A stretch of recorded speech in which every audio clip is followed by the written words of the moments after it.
Salve, salve galera, Gustavo Web aqui e hoje o nosso assunto é essencial para quem quer trabalhar com banco de dados. Você sabe trabalhar com data e hora corretamente no banco de dados? Tendo domínio dessas funções, você pode poupar várias linhas dentro da sua aplicação, tornar seus registros mais coesos e o seu banco de dados mais otimizado quando precisar fazer uma consulta mais elaborada. Antes de continuar, eu quero te avisar que eu dividi esse conteúdo em duas etapas. Assim fica mais fácil de você se familiarizar e os assuntos ficam divididos. Então agora vamos para a tela do computador. Bom, antes de começar então é necessário que a gente entenda o que o banco de dados nos fornece de ferramenta para que a gente possa trabalhar com data e hora. Os tipos de dados são 5. Nós temos o date, o time, datetime, o timestamp e o year.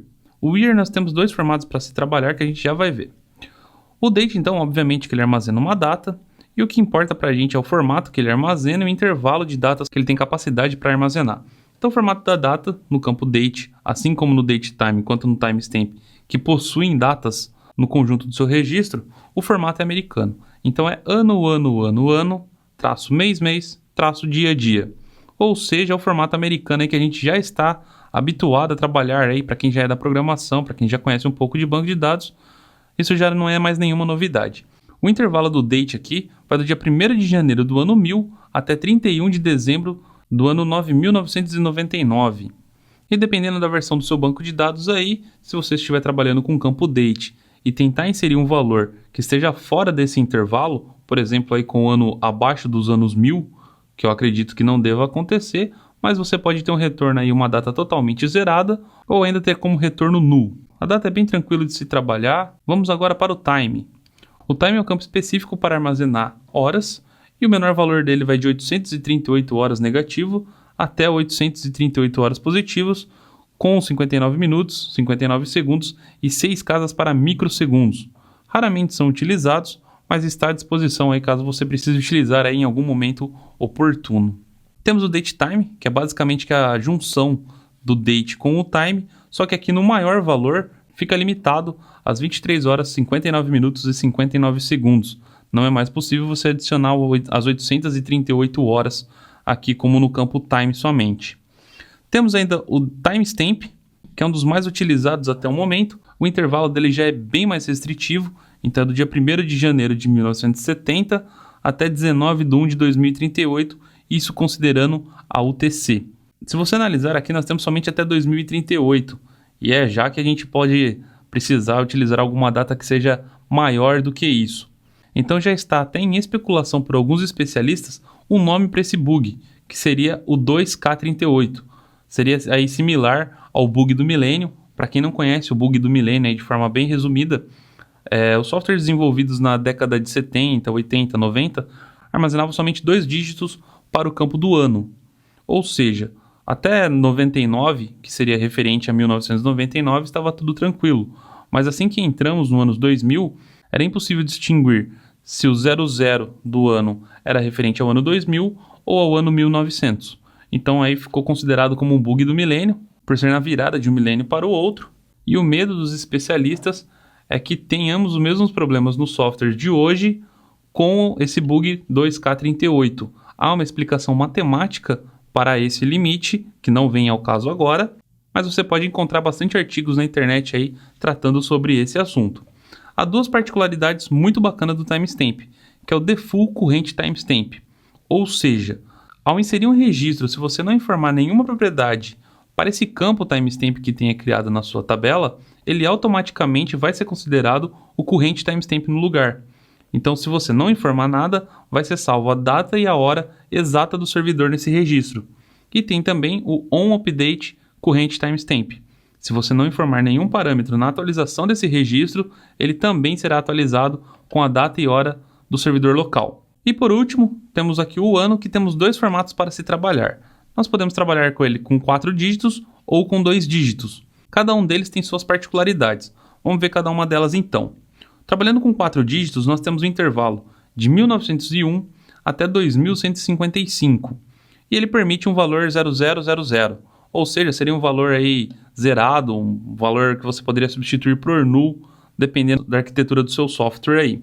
E nós podemos trabalhar com 2 dígitos, tendo 17 aí, representando o 2017. Só que aqui muda um pouquinho os parâmetros. O intervalo dele passa a ser de 70 até 69. Para que fique mais claro para você, o 70 seria referente a 1970 e o 69 seria referente a 2069. Então, na ordem cronológica aqui, o 69 é maior que o 70. E se você informar o valor 00, diferente do ano com 4 dígitos, que seria um valor zerado, aqui seria considerado o ano 2000. Passando por esses pontos rapidinhos, a gente já tem um overview de quais são os campos que a gente tem para trabalhar com data e hora. Agora que você já conhece a base, eu vou minimizar aqui todo o meu mapa aqui, para que a gente possa agora estudar quais são os métodos imediativos. Ou seja, são métodos que você utiliza para obter a data e hora do servidor atual do servidor local. Eu coloquei aqui tanto a função quanto o sinônimo dela, tanto faz qual das duas você vai utilizar. Portanto, o corrente date é a mesma coisa que o curDate, o corrente timestamp é a mesma coisa que o now e o corrente time é a mesma coisa que o curTime. Para que a gente possa fazer alguns testes aqui, você pode abrir o seu banco de dados aí, o seu phpMyAdmin, se você já tiver instalado na sua máquina, loga em um banco. A gente não precisa de nenhuma tabela, de nenhum registro para testar, porque tudo que a gente vai trabalhar aqui, a gente vai utilizar a data e hora atual. Então você pode logar dentro de qualquer banco, selecionar aqui a aba SQL, caso você queira trabalhar no seu phpMyAdmin. Você pode ainda trabalhar com Navicat, com MySQL Workbench, com WadeSQL, é uma boa interface gráfica para trabalhar com banco de dados aí no ambiente Windows, mas no meu caso aqui eu estou trabalhando com o SQL Pro. Então vou abrir meu SQL Pro, vou logar no meu localhost, vou selecionar uma base de dados aqui, é uma base de dados que não tem tabela, não tem campo, é uma base de dados que está totalmente limpa, e eu vou fazer os testes daqueles 3 parâmetros informados. Então nós temos aqui o corrente date, corrente timestamp e o corrente time. E o curDate, now e curTime aqui que eu vou mostrar para vocês como que funcionam os sinônimos. Vou voltar aqui então para o meu SQL Pro, vou dar o comando select, que é o básico de qualquer consulta no banco de dados, e vou escrever corrente date. E vou executar esse comando, e você pode ver que eu tenho a data no formato americano, mas é a data de hoje. O sinônimo dele é o curDate, então vou simplesmente adicionar uma vírgula aqui e escrever curDate, abre e fecha parênteses sempre, porque isso é uma função que já vem nativa no banco de dados. Você pode ver que eu tenho exatamente o mesmo registro nos 2 campos. Não muda absolutamente nada, um é sinônimo do outro, é como se fosse um alias, um apelido das funções.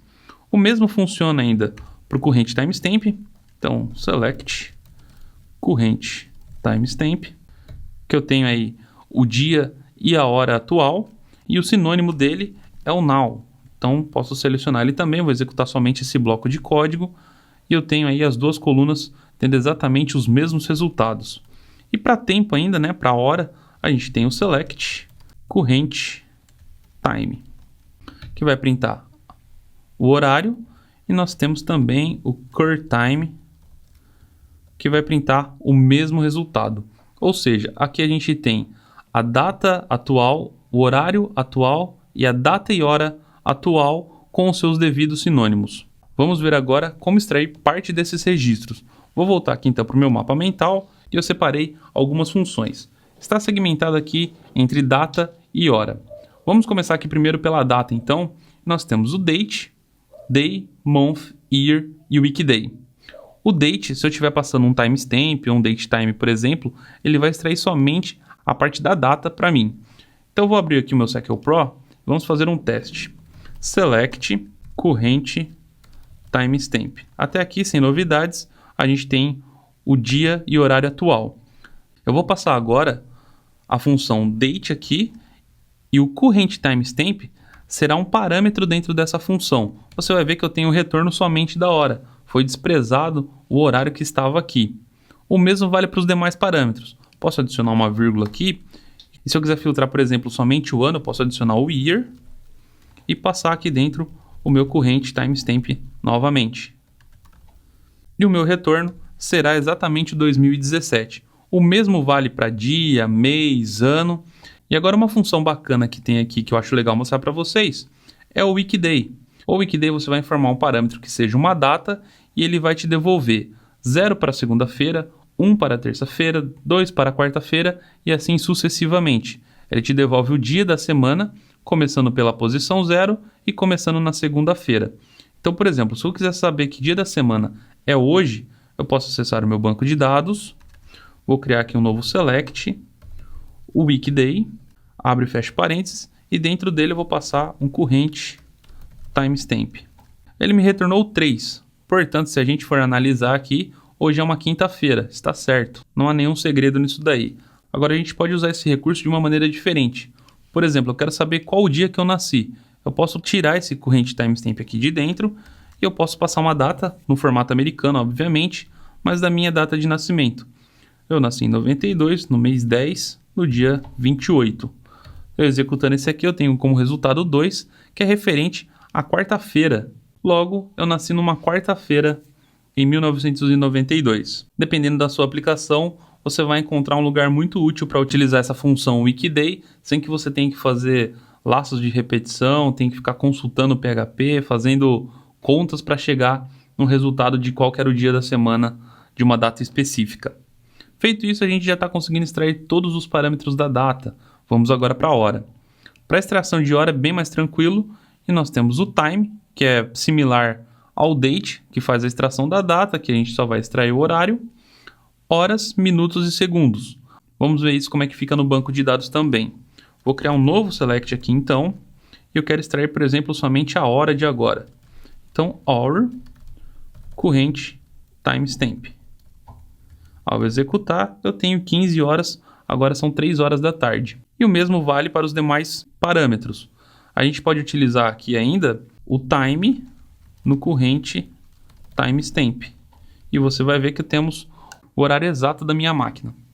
Essas funções aqui elas podem até parecer um tanto quanto básicas e um tanto quanto óbvias. Mas quando você vai desenvolver um relatório que seja mais avançado, que você tem que fazer comparação de datas, esse se torna um processo muito mais tranquilo quando você tem o domínio dessas funções. Bom, como vimos, é bem tranquilo de se trabalhar com data e hora no banco de dados. Para encerrar esse assunto, no próximo artigo eu vou te mostrar como somar ou subtrair um intervalo de datas e horas, como reescrever a data no padrão que você desejar e ainda como utilizar o Between. Então eu te aguardo no próximo post.